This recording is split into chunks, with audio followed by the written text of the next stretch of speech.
gumawa ako ng udon. Pag-controlled yung movement, ang laki talaga ng difference eh. Strap on, guys. Hindi ba yan mukhang gawa ng mga aliens?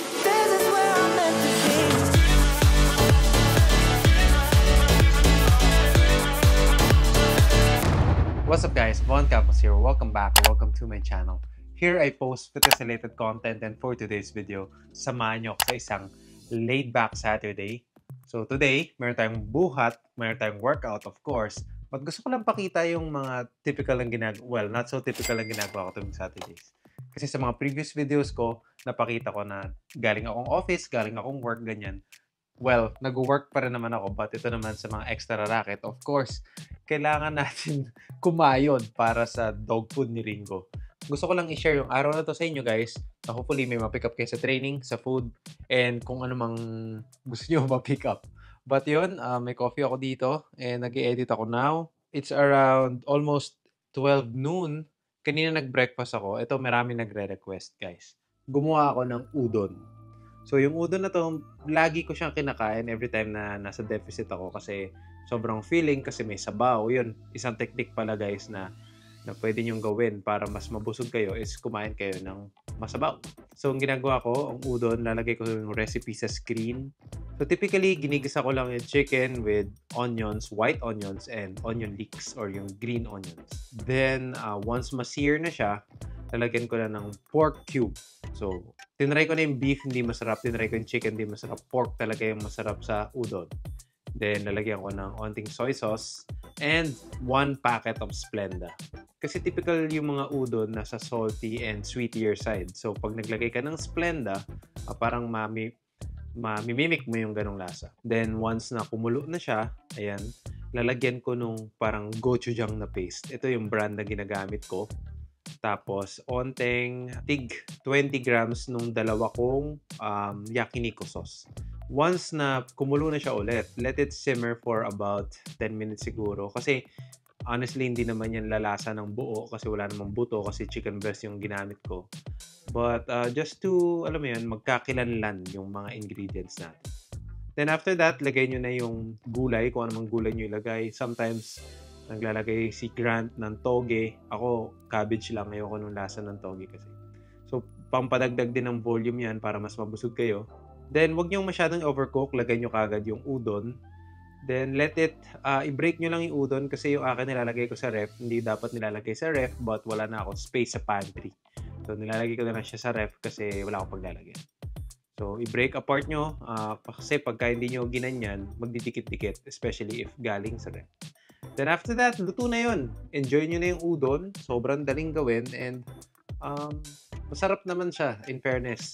Hindi na ganun kalayo. Of course, syempre, pagkagagawa kayo ng mga healthier recipes, tanggapin nyo na hindi siya sing-sarap ng real thing. But, make it a point na lumapit naman, di ba? Para hindi naman sobrang bland no kinakain natin. So yun, kung gusto nyo itong i-try, i-tag nyo ako, di ba? Tag nyo ako sa Instagram para naman makita ko na appreciate nyo yung recipe. So, yun lang yung udon recipe natin, guys. That's parang 3 hours na nakalipas. Now, busin ko tong second cup of coffee ko kasi addict tayo sa caffeine. Then, bawasan ko lang yung mga kailangan kong gawin. And, magki-pre-workout meal tayo, then punta tayo sa gym. Oy, nga pala. Natuwa ako doon na nilike mo yung last video ko. Like mo na rin to. Like mo na, par. Diba? Subscribe na rin pag bago ka dito. Hintay ako ulit Hintay ako. Dali na. Libre lang eh. Sige na naman. Please. Sige na. Okay na. Okay na. Ayun ang gusto ko sa'yo. Musunod ka sa akin. Sige. Tapusin ko na to. Then, makita ko yung pre-workout.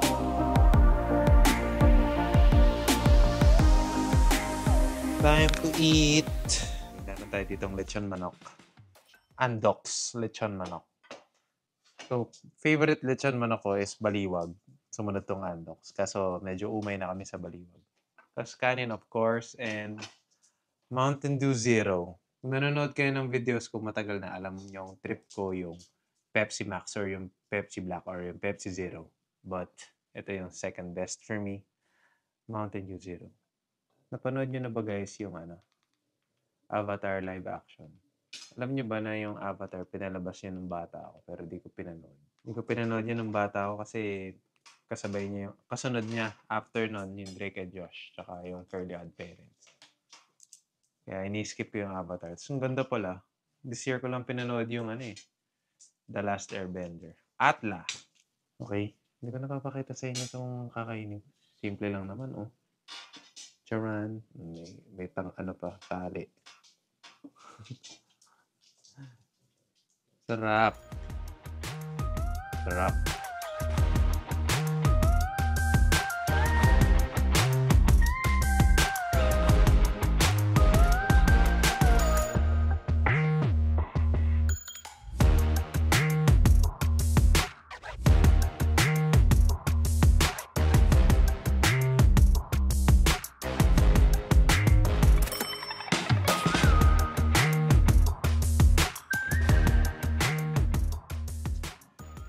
Alright guys, just arrived sa gym. Thankfully wala masyadong tao. Tapos of course, I have here Atlin pre-workout stock ko. 2 scoops ng pre-workout, 1 scoop ng creatine monohydrate, and 1 scoop ng BCAA. So today, di ko pa ito na-vlog before. Meron tayong upper body workout. So more on back, chest, 1 chest, then I guess shoulders and arms. So typically pag Saturdays, kasama ko yung friends ko magbuhat kasi sinushoot din namin yung bago naming podcast. So you might want to follow guys yung Monday na naman podcast. Dinidiscuss namin doon yung mga career talks, relationships, and mga adulting shit na lahat tayo pagdadaanan or pinagdadaanan. So kung gusto niyo ng mga ganon and laid back kwentuhan type of content, lalagay ko yung link ng channel namin down below. Tapos if you're watching this, live na yung second episode namin. So panoorin yung first and second kung hindi pa. So right now, busin ko lang itong pre-workout, makinig na onting music, and start na tayo mag-train. Okay, first exercise natin is barbell row. Meron tayong pause sa bottom and pause sa top. So typically before, yung mga pulling movements namin, more on cables. Recently, nagpalit kami nito. Barbell rows kasi mas may engage mo yung buong posterior chain. Especially sa form na gagawin natin na sort of para siyang pendlay row pero hindi natin siya ibababa sa lapag. So that way, engaged yung buong posterior chain from hamstrings, glutes, erector sa back, and of course, pagka nag-row ka, mid to upper back. Na may onting lats na rin, I guess. Again, pagka pulling movements, gumamit ng straps. Strap on, guys. Hindi na ako makakapagsalita pag nag-set na kasi focus tayo. I got it like that. Baby, I'm a big deal. I got it like that.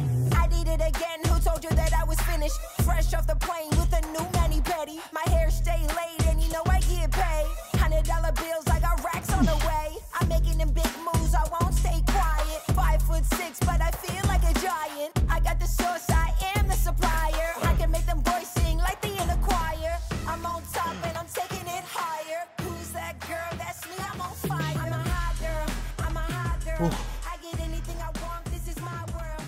I make big moves in my big heels. Nire-recall ko nung nagsistart ako.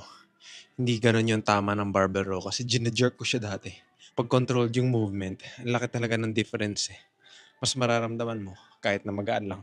Mind you, 20 kg per side lang yun. Pero ramdam na ramdam ko talaga sa back ko. Sa batang Von, sabihin ko yun, huwag kang mag-ego lift. Tangay na ka. Okay, next exercise natin is itong cable low row. So, gamit ako ng bench. Para makapag-brace ako. Then, pulling hand yung isa. So, same lang din sa kabila. Ganun lang din. Tapos, ang cue ko dito is, paghila ko ng cable, naka-upright ako, straight. Then, tilt to the working side. Then, pull. Tapos isipin mo may iniipit ka sa armpits. Ganon. Tapos gumagamit ako ng bakal na D-handle. Galing sa gym bag ko. So galing pa yan sa home gym ko. Speaking of my gym bag, pakita ko nga kung ano yung laman ng gym bag ko. Real quick. Okay, so ito yung gym bag ko guys. Yan, kita niyo naman, di ba? Support tayo kay Mahal. Jisoo. Ito na yata yung pinaka manliest na gym bag ever. Okay, so ito na, gym bag. First is yung talagyan ng camera na gamit ko right now. Then of course, di ba, Magic Meron tayong daisy chain. Dito yung daisy chain natin. Bumili na rin ako ng carabiner para, di ba, hindi tayo pagbintangan na kumukuha ng carabiner sa gym. Of course, yung straps ko, nagamit ko now. I have yung cuffs. Ayan. Oh, may extra headband pa, just in case makalimutan. Meron akong safe na headband dito. Tapos yung pang-release ko na ball, yung bayag ni Judas. Ayan. Tapos, of course, yung D-handle, yung pair nakasabit na doon. Then, ano pa ba? Nandito. Alcohol, tsaka mint strips. So, kumuha kayo ng ganito guys, walang calories. Just in case may kakausapin kayo sa gym, tapos baon na hininga nyo, diba? I guess yun lang yung laman ng gym bag ko. Hindi ako nagbabag ng malaki. Kasi, alam mo yun, ang bigat-bigat, pagod ka na nga. Bubuhat ka pa ng mga unnecessary shit. So, ito lang, tote bag na may mukha ni Jisoo. Tapos mga susi ko nandito sa gilid. Napaka manly ng gym bag ko. Tote bag na nga, Jisoo pa. Tapos lahat ng gamit ko, pink. So, isa pang tip, pwede ko mabigay pag may unilateral movements kayo. Unahin niyo yung non-dominant arm mo. Kasi most probably nandun yung imbalance. Kasi nga, dominant ka sa other side. So, tilt to the side, pull. Stretch, pause. Stretch, pause. Other side. Ay.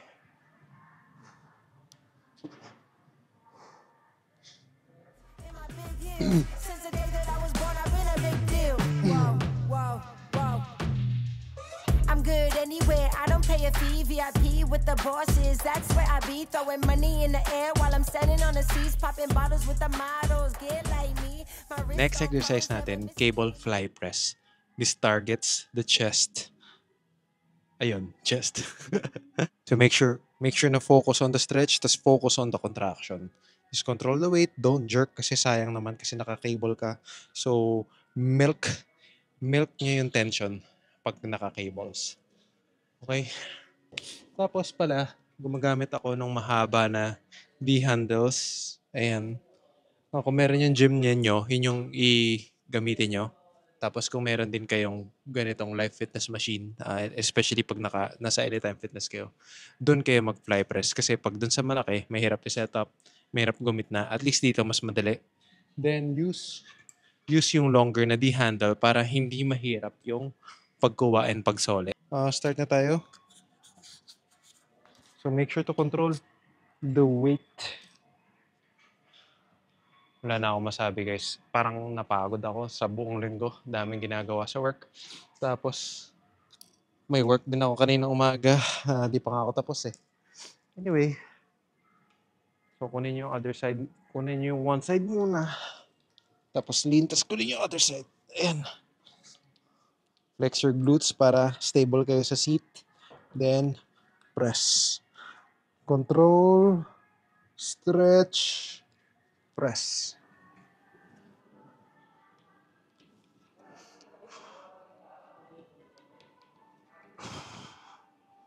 Next, para sa triceps naman, overhead na tricep extensions. So, for this one, gumagamit ako ng daisy chains kasi yung rope, medyo limited yung range of motion niya. Ang ginagawa ko is, nilalagay ko yung kamay ko inside dun sa ginawa kong loop.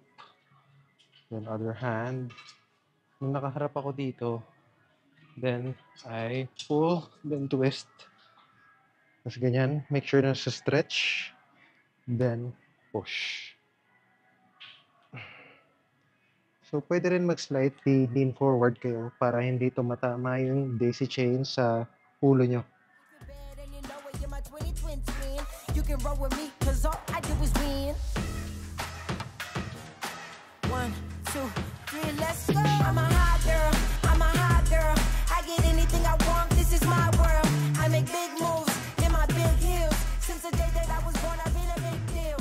Alright guys, nakabalik na ako ngayon sa bahay. May merienda muna ako. Meron ako ditong Rice Krispies.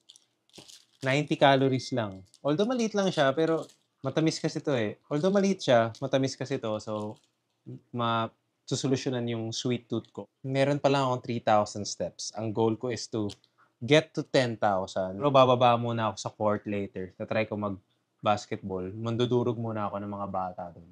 Kasi wala, puro bata naglalaro ng ganitong oras eh. Meron naman ako onting time to finish my deliverables sa freelance and I guess dun sa paggawa ng podcast. Kasi ako rin nag-edit ng podcast namin. Again guys, subscribe kayo dun. Maganda, promise. Proud na proud ako dun sa nilabas namin na yun. As in, yun talaga yung na-envision namin na product. So, kahit first episode pa lang, nakapag-shoot na kami ng maraming episodes na. So, check nyo yun guys. Kasi, yun nga, proud na proud ako dun. Kainin ko na to. 90 calories, Rice Krispies. Then, punta tayo sa court later. Sheesh. Cheers. Alright guys, dito na tayo ngayon sa court. Alam mo, naglaro na ako ng basketball since nung LASIK ko. And grabe. Kasi life-changing talaga. Parang first time ko makakita ng malinaw sa court ever. Kasi pag nagpa-basketball ako, hindi ako nagsusuot ng glasses. Kasi syempre, pag tamaan, masira. Mas ma-injure pa ako. Grabe, first time ko maglaro talaga, parang life-changing. Sobrang, alam mo yun, nakikita ko na yung mukha ng mga tao, tapos mas malinaw na yung ring, mas malinaw na lahat. Teka, shooting muna tayo. Grabe, puro bata ngayon sa court. Nakakaya na naman ng durog. Sobrang life-changing. Ah. Bang, bang, bang! Grabe, oh. Take you! Sheesh! Take you! Uy, oh. Oy, oy. Take you! Bang!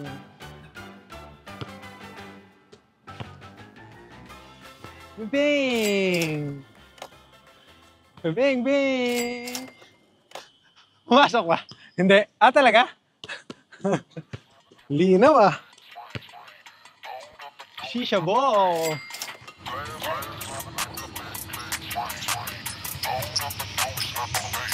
Perfect.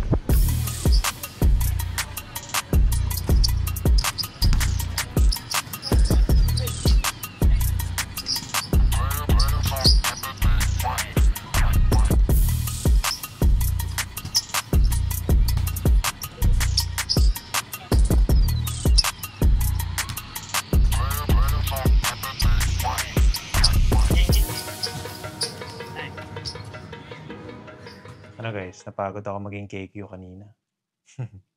Okay, before I end the video, papakita ko sa inyo yung isa sa mga staples sa diet ko lately. Meron akong nabiling Ninja Creamy. Well, needless to say na sulit na siya ngayon pa lang.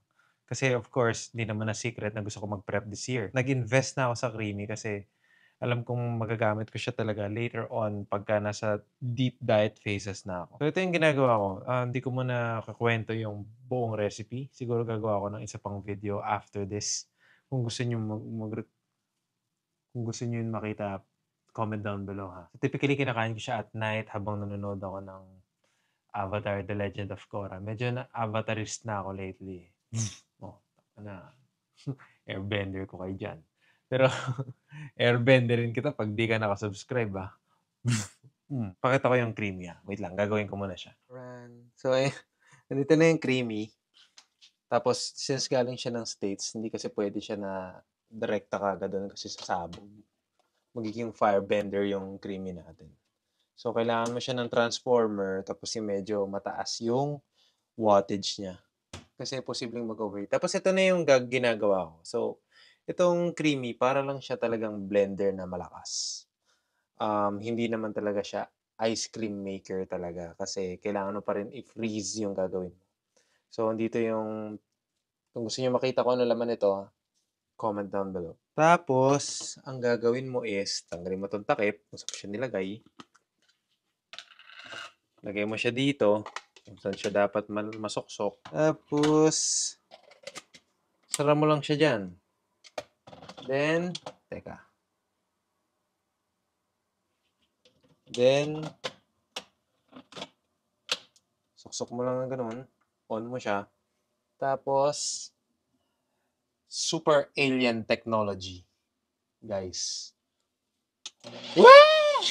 Uy! Tignan nyo yan, oh. Hindi ba yan mukhang gawa ng mga aliens? Itong tub na to, nasa 300 plus calories lang. Tignan nyo yung texture, guys. Ay, sabihin nyo hindi yan ice cream, boy. Magto 2 weeks na to sa akin. Kaya parang medyo nakapag-trial and error na ako ng certain ingredients na mag-work sa kanya. Hindi ako nag-enjoy pagka nagpa-vlog tapos kumakain ng ice cream. So, manonood muna ako ng The Legend of Korra. Tapusin ko na yung video dito. So, if you like the video, please like the video. Subscribe if you haven't already. Pag gusto niyo mga ganitong laid-back na vlogs, comment down below kung gusto niyo makakita ng mga recipes sa creamy. Comment down below. And I'll see you guys later. Again, this is Spawn Campos reminding you to follow your passion kahit na 0.1% progress lang everyday. Okay lang kasi it will all add up someday. See you next video, next vlog, next time. Ingat kayo and bye-bye. Okay, anong episode na ba ako?